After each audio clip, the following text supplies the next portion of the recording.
बालाघाट जिले के लामता के पास स्थित यह नरसिंह मंदिर न केवल एक तीर्थ स्थान है बल्कि अपनी अनूठी ऐतिहासिक और आध्यात्मिक विरासत के लिए प्रसिद्ध है। जहां बड़ी संख्या में श्रद्धालु दर्शन के लिए पहुंचते हैं, वहीं अब स्थानीय लोगों के द्वारा इसे धार्मिक पर्यटन स्थल बनाने की मांग की जा रही है। बालाघाट जिले की सतपुड़ा की सुरमई वादियों से आच्छादित मध्य प्रदेश की गोद में बसे बालाघाट जिले में वैसे तो पुरातत्व और पर्यटन की असीम संभावना है, लेकिन सही प्रचार प्रसार नहीं होने और जानकारी के अभाव में इस क्षेत्र की जानकारी लोगों तक नहीं पहुंच पाती है। खबर मध्य प्रदेश की टीम ने अपने दर्शकों के लिए मध्य प्रदेश पर्यटन टूरिज्म बोर्ड के साथ ऐसे ही एक पर्यटन व दार्शनिक स्थल का मुआयना किया था। यह स्थल पर्यटन प्रेमी को खूब भा रहा है। पर्यटन और दार्शनिक स्थलों की श्रृंखला में जिले के लामता नरसिंह की ऊंची पहाड़ी पर विराजमान भगवान नरसिंह देव का मंदिर शुमार है। जबलपुर संभाग के कई जिलों के लिए आस्था का केंद्र बने भगवान नरसिंह देव मंदिर में वैसे तो 12 महीना पर्यटन प्रेमियों और श्रद्धालुओं का आना जाना लगा रहता है, लेकिन होली पर्व के दौरान यहां आस्था का सैलाब देखने को मिलता है। लिका दहन के दूसरे दिन यहां 5 दिवसीय मेले का आयोजन किया जाता है, जिसमें मध्य प्रदेश के अलावा छत्तीसगढ़ और महाराष्ट्र के श्रद्धालु भी दर्शनार्थ पहुंचते हैं। इस मंदिर की विशेषता है कि कोचीवाड़ा ग्राम के सरपंच सुशील कटरे बताते हैं कि यह नरसिंह मंदिर काफी प्राचीन है। ब्रिटिश शासन काल से मंदिर में चैत्र कृष्ण पक्ष में मेला लगाया जाता है। ग्रामीणों का कहना है कि यह पुरातत्व में अंकित होने के बावजूद सरकार इस पर ध्यान नहीं दे पा रही है। अगर सरकार इस पर ध्यान दे तो यह एक दार्शनिक पर्यटन स्थल बन सकता है, जिससे यहाँ के ग्रामीणों के लिए रोजगार के आयाम खुल सकते हैं। जी पंडित जी, अपना परिचय देते हुए बताएंगे। मेरा नाम पंडित सुरेश कुमार दुबे है जी, मथुरामती का निवासी हूँ। क्या उम्र हो गई आपकी? आवाज से बोलो भले। आगे में से सर 58 कर रही है। ये मंदिर में कब से आपके द्वारा पूजा किया जा रहा है? मंदिर में लगभग बहुत साल हो गए, लगभग सन 82 से लेकर अभी तक वर्तमान में। ये मंदिर कितना वर्ष पुराना है? मंदिर से तब से अपना कल्पना नहीं बता सकते कि अनुमान तो ये है कि इससे कम से कम लगभग 1200-1300 वर्ष लगभग। क्या विशेषता है इस मंदिर की? विशेषता इसमें है कि जो भी इसमें भक्तगण आता है, जो भी इच्छा से आता है, समझ इच्छा इसमें पूरी करके जाते हैं। क्या क्या इच्छाएं पूरी होती है?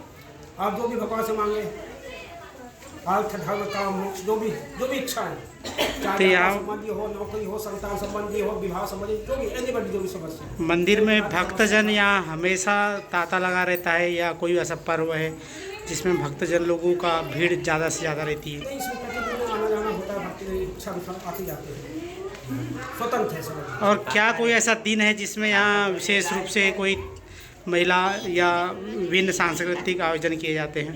नहीं, इसमें सब स्वतंत्र है, समझिए, प्रतिबंध नहीं है, समझिए।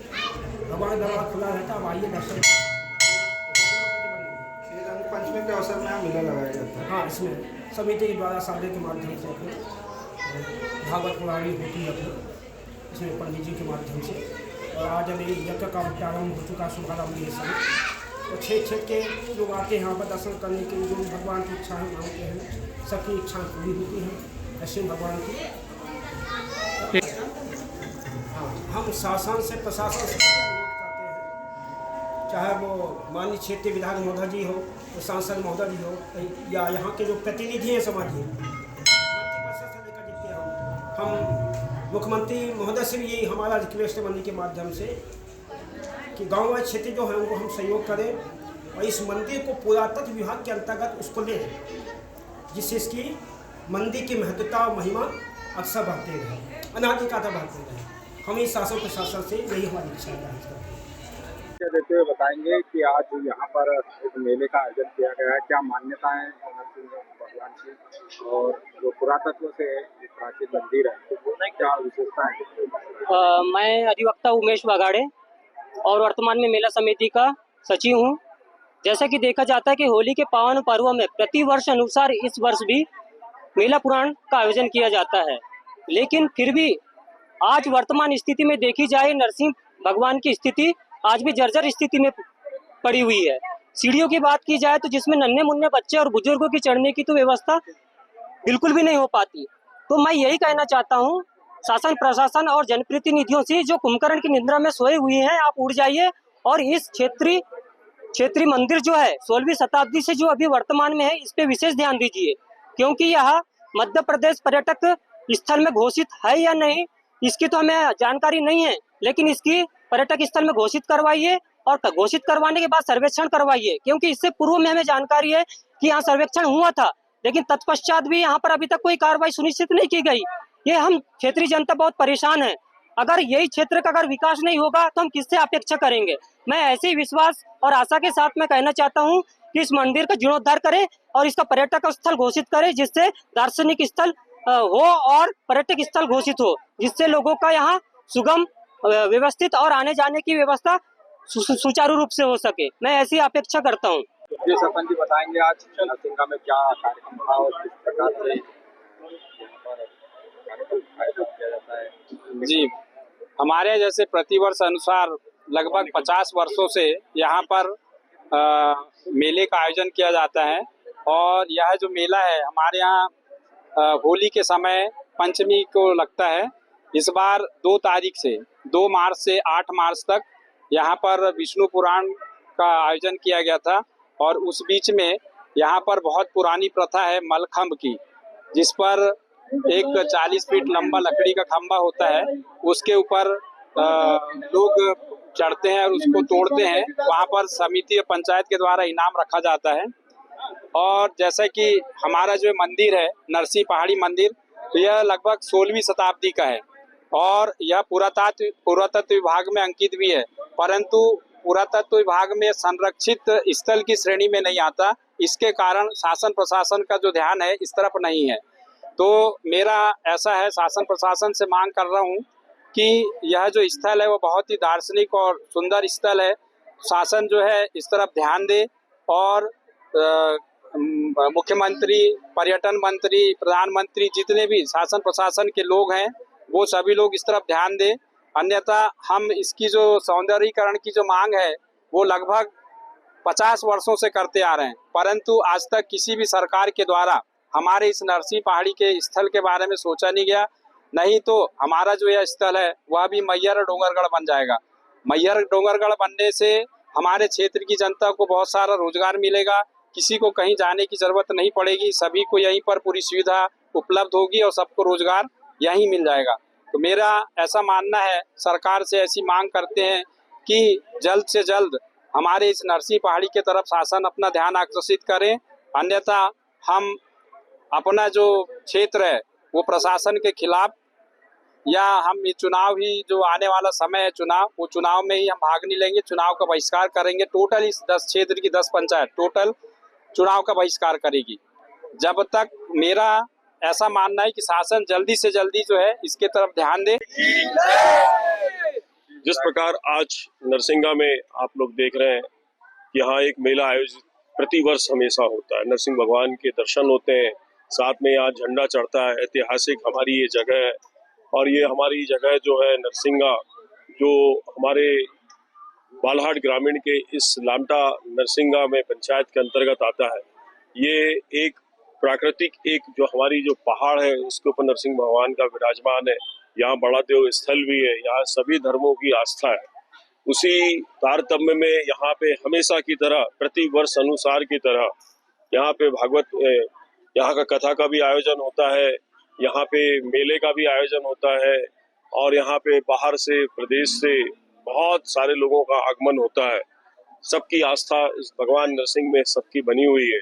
आज मुझे बेहद खुशी है कि प्रतिवर्ष अनुसार मैं आज यहाँ उपस्थित हुआ हूँ। साथ में ये पुरातत्व विभाग में भी हमारा ये नरसिंह भगवान का जो स्थान है ये अंकित है। मैं आज इस पावन पर्व में जितने भी यहाँ पे पहुंचे हुए मेरे सहपाठी भाई लोग हैं, माताएं बहनें, सबको इस पावन पर्व की बहुत बहुत बधाई देता हूँ। जी, यहाँ के ग्रामीणों की मंशा है कि यह एक दार्शनिक स्थल घोषित हो, सरकार इस पर ध्यान दे और अपने सरकार इसको ले, यहाँ पर पर्यटन स्थल हो, यहाँ जो देश विदेश के लोग आए, ऐसी यहाँ की ग्रामीणों की इच्छा है। इस पर क्या आप करेंगे? निश्चित तौर पे मैं संस्कृति विभाग के मंत्री से इस विषय पे पूर्व में भी चर्चा कर चुका हूँ। इस बार मैं आपके माध्यम से, चूंकि आप लोग एक हमारे चौथे स्तंभ, इसको भी आप लोग दर्शन करवाएं, इस प्रदेश की सरकार को, मैं भी मंत्री से बात करूंगा, मुख्यमंत्री से बात करूंगा, इसको एक दार्शनिक स्थल के तौर पे, एक तीर्थ स्थल के तौर पे इसको घोषित किया जाए हमारे नरसिंह भगवान को, और ये यहाँ की जो प्राकृतिक सौंदर्य है उसको। साथ में मैं ये कहना चाहूंगा कि यहाँ पे इसका इतिहास 100 साल से ज्यादा है, तो इसको मैं समझता हूँ अगर ये पुरातत्व में अंकित है, लेकिन ये मध्य प्रदेश के नक्शे पे कहीं ना कहीं इसका नाम छूटा है, जिस वजह से इसका सौंदर्यीकरण में इसको कहीं ना कहीं समस्या हमारे इस प्राकृतिक दार्शनिक स्थल को आ रही है। आज यहाँ एक खेल भी जो होता है मलखम, उसको कहा जाता है, क्या विशेषताएं हैं मलखम की?